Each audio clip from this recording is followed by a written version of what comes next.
Hello बच्चों, आज Haryana CET हेतु सामान्य ज्ञान श्रृंखला के भाग 7 के 50 प्रश्नों के साथ मैं उपस्थित हूँ। तो आइए प्रश्नों को शुरू करते हैं। पहला प्रश्न है, दीन इलाही धर्म को अकबर ने कब चलाया था? तो 1582 में। तो ध्यान रखिए, दीन इलाही धर्म किसने शुरू किया था? अकबर ने, जिसमें सभी धर्मों की अच्छी अच्छी बातों को सम्मिलित किया गया था। दक्षिण भारत से उत्तर भारत में भक्ति आंदोलन कौन लाया? रामानंद, जो कि कबीर के गुरु थे। और भक्ति आंदोलन की शुरुआत दक्षिण भारत में 11वीं शताब्दी में रामानुजाचार्य से मानी जाती है, जिनकी विशाल प्रतिमा 216 फुट बैठी हुई मुद्रा में, जिसका नाम स्टैचू ऑफ यूनिटी रखा गया है, स्टैचू ऑफ इक्वालिटी रखा गया है, वह हैदराबाद में हाल ही में प्रधानमंत्री द्वारा जिसका अनावरण 4 फरवरी 2022 में किया गया था। तो भक्ति आंदोलन की शुरुआत तो उन्होंने की थी, रामानुजाचार्य ने, लेकिन उत्तर भारत में कौन लाया था? रामानंद। ईश्वर चंद्र विद्यासागर के प्रयास से विधवा पुनर्विवाह अधिनियम किस वर्ष पारित हुआ? तो ये 1856 में। सैटेनिक वर्सेज के लेखक कौन है? सलमान रश्दी।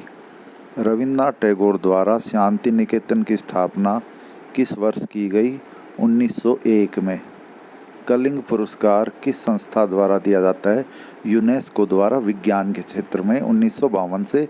और इस पुरस्कार की राशि का जो डोनेशन है वो बिजू पटनायक ने किया था।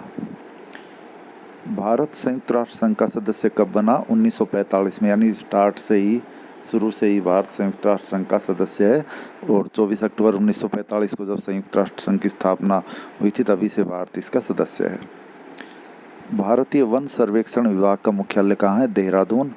पिंचलैंड किसका अयस्क है? यूरेनियम। मगध का प्रथम राजवंश कौन सा था? हर्यक वंश, 6ठी ईसा पूर्व शताब्दी में। आगरा के लाल किले में मोती मस्जिद को किसने बनवाया था? शाहजहां ने। इंडियन मिरर समाचार पत्र के संपादक कौन थे? केशव चंद्र सेन। संविधान के किस अनुच्छेद में मंत्रिपरिषद के बारे में चर्चा है? अनुच्छेद 74 में। मरे डार्लिंग किस देश की प्रमुख नदी है? ऑस्ट्रेलिया की। मैन ऑफ डेस्टिनी किसे कहा जाता है? नेपोलियन को।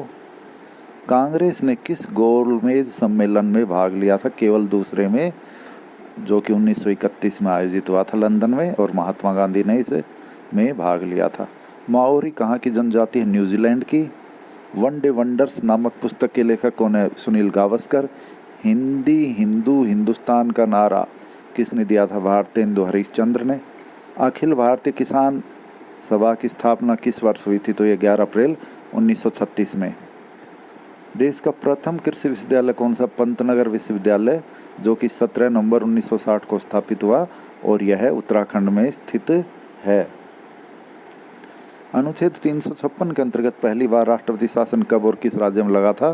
तो 1951 में पंजाब में सबसे पहले राष्ट्रपति शासन लगा था, और सर्वाधिक बार उत्तर प्रदेश में कुल 10 बार लग चुका है। और कुल मिलाकर सबसे ज़्यादा अवधि के लिए पंजाब में लगभग 10 साल तक राष्ट्रपति शासन अभी तक रहा है। दिल्ली के लाल किले में मोती मस्जिद का निर्माण किसने करवाया था? औरंगजेब ने। किस संविधान संशोधन के तहत लोकसभा का कार्यकाल 6 वर्ष से घटाकर 5 वर्ष कर दिया गया? तो 44वें संशोधन द्वारा। आपको ज्ञात ही होगा कि 42वें संविधान संशोधन, जो कि 1976 में आया था और जिसे मिनी संविधान भी कहते हैं, उसमें राज्य विधानसभाएं और लोकसभा का कार्यकाल 5 वर्ष से बढ़ाकर 6 वर्ष कर दिया गया था। तो ये 44वें संविधान संशोधन 1978 द्वारा वापस इन्हें 5 वर्ष किया गया। 49वीं डिग्री समांतर अक्षांश रेखा किन 2 देशों को अलग करती है? कनाडा और अमेरिका को। मानव शरीर में विटामिन के का निर्माण कोलन में किसके द्वारा होता है? बैक्टीरिया के द्वारा। मेघालय को पूर्ण राज्य का दर्जा किस वर्ष मिला? 21 जनवरी 1972 में। राष्ट्रीय एकता दिवस कब मनाया जाता है? तो 31 अक्टूबर को हम राष्ट्रीय एकता दिवस मनाते हैं, सरदार वल्लभ भाई पटेल की जयंती पर, क्योंकि इन्होंने जो देशी रियासतों के एकीकरण में महत्वपूर्ण भूमिका निभाई थी। विश्व पर्यटन दिवस कब मनाया जाता है? 27 सितंबर को, जबकि हमारा जो राष्ट्रीय पर्यटन दिवस है वो 25 जनवरी को मनाते हैं। देश का पहला विधि विश्वविद्यालय कहाँ स्थापित हुआ? चेन्नई में। अशोक के किस अभिलेख में कलिंग युद्ध का वर्णन है? 13वें अभिलेख में।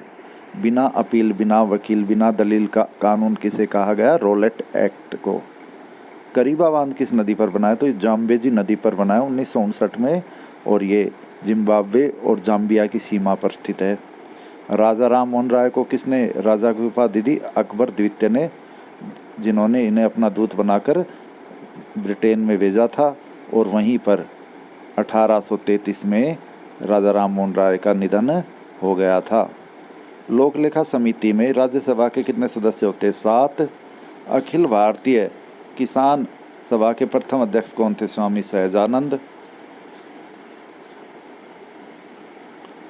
विज्ञान एवं तकनीकी संस्थान कहाँ स्थित है? बेंगलुरु में। हरा सोना किसे कहा जाता है? चाय को। रग्बी खेल के प्रत्येक पक्ष में कितने खिलाड़ी होते हैं? 15। संगम साहित्य की रचना किस भाषा में की गई? तमिल भाषा में। कानून निर्माण हेतु प्रस्तावित विधेयक में कितने वाचन होते हैं? 3। महाजनपदों का उदय किस सदी में हुआ? ईसा पूर्व 6वीं शताब्दी में। कुल 16 महाजनपद थे। राज्य पुनर्गठन आयोग के अध्यक्ष कौन थे? फजल अली थे, और ये 1953 में बना। बहिष्कृत भारत पत्रिका का किसने आरंभ किया था? BR अम्बेडकर। संविधान के किस भाग को भारत का मैग्ना कार्टा कहा जाता है? भाग 3 यानी कि मौलिक अधिकार। महाद्वीपों का महाद्वीप किसे कहा जाता है? एशिया को। विश्व का सबसे पुराना खाद्यान्न कौन सा है? जौ। मयूराक्षी नहर किस राज्य में है? तो ये पश्चिम बंगाल में है। अंकलेश्वर तेल क्षेत्र किस राज्य में? गुजरात में। और भारत में लीड बैंक की योजना कब आरंभ की गई? 1969 में। और आपको याद ही है 1969 में प्रधानमंत्री थी इंदिरा गांधी, उन्होंने 14 बैंकों का राष्ट्रीयकरण किया था, और फिर 1980 में 6 और बैंकों का राष्ट्रीयकरण किया था। तो कुल मिलाकर भारत में 2017 तक 27 राष्ट्रीयकृत बैंक थे, जो कि अब घटकर केवल 12 है। ये याद रखिए, आज भारत में राष्ट्रीयकृत बैंक कितने हैं? 12, क्योंकि कई बैंकों का आपस में विलय कर दिया गया है। तो ये थे आज के 50 प्रश्न। धन्यवाद।